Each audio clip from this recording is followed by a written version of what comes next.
नमस्कार दोस्तों, स्वागत है आपका स्कॉर्पियन स्टडी में।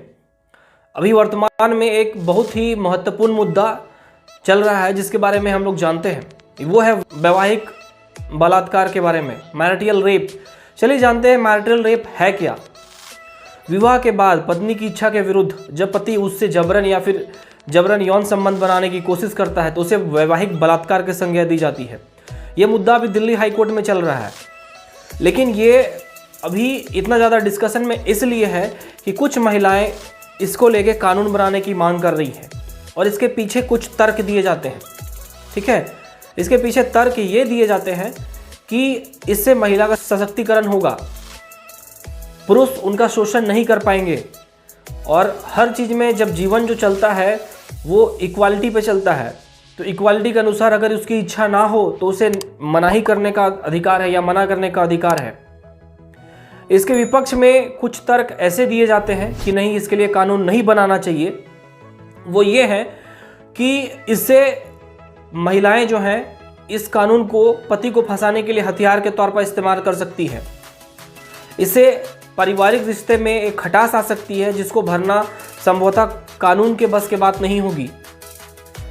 और इसके विपक्ष में तर्क देते हुए कुछ अनुभवी महिलाएं या फिर कुछ लोग ये भी कहते हैं कि कई बार आपसी झगड़े होने के बाद आपस में प्रेम भी बढ़ता है, तो किसी कारण अगर महिला उग्र व्यवहार में कभी कभी क्या होता है, मस्तिष्क काम नहीं करता और उग्रता से कहीं वो थाने जाके एफआईआर दर्ज कर देती है, तो उसके बाद छोटी सी खटास पारिवारिक विच्छेद का रूप ले सकती है या संबंध विच्छेद का रूप ले सकती है। खैर, इसमें ओपिनियन कुछ बटे हुए हैं। इसको आगे बढ़ाते हुए मैं ये कहना चाहता हूँ कि मैरिटल रेप के विश्व में अनेक देशों में कानून है और इसको एवज में रखते हुए बहुत लोग ये कहते हैं कि भारत में भी इसके खिलाफ कानून बननी चाहिए।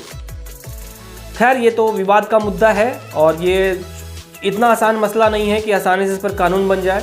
तो बहुत सारे देशों में कानून है, लेकिन मैं आपको कुछ अनुभव के आधार पर ये बातें बताना चाहता हूँ कि पहले भारत को लोग सपेरों का देश कहते थे और मूर्ख की संज्ञा देते थे कि तुम लोग तो पीपल के पेड़ या आम के पेड़ या फिर सांपों की पूजा करते हो।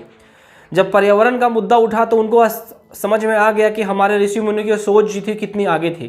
तो उसी तरह हर चीज़ में हम लोग पश्चिमी देशों की नकल नहीं कर सकते।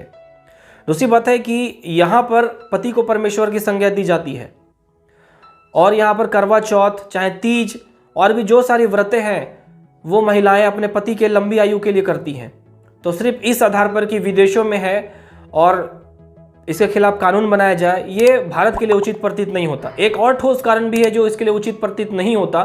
एक कारण है, लेकिन सिर्फ इसी को लेके कानून नहीं बनाया सकता है कि ये कारण है कि आप अगर विश्व को भ्रमण नहीं कर पाए तो भारत का भ्रमण कर लीजिए, पूरे विश्व की विविधता आपको भारत में मिल जाएगी।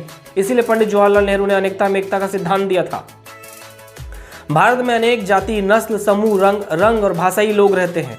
सबकी संस्कृतियाँ अलग अलग है, ये भारत की सुंदरता है। सिर्फ अगर मंदिर ही जाना पड़े तो कितना बोरिंग होगा। थोड़ा कभी चर्च भी जाना चाहिए, थोड़ा मस्जिद भी देख लिए, थोड़ा गुरुद्वारा भी देख लिए, थोड़ा प्रकृति की पूजा करने वाले जो वृक्षों की पूजा करते हैं, कुल देवता की पूजा करते हैं, उधर भी ध्यान चला गया। तो ये भारत की एक संस्कृति की विरासत है दोस्तों, जो ख़त्म नहीं होनी चाहिए। अब इसमें कुछ आंकड़े मैं प्रदर्शित करता हूँ। कुछ आंकड़े ये बताते हैं कि जो अभी जो नियम बनाए गए हैं महिलाएं के सपोर्ट में कि आप उनका शोषण करते हैं तो आपके खिलाफ वो अदालत या फिर पुलिस स्टेशन जा सकती है।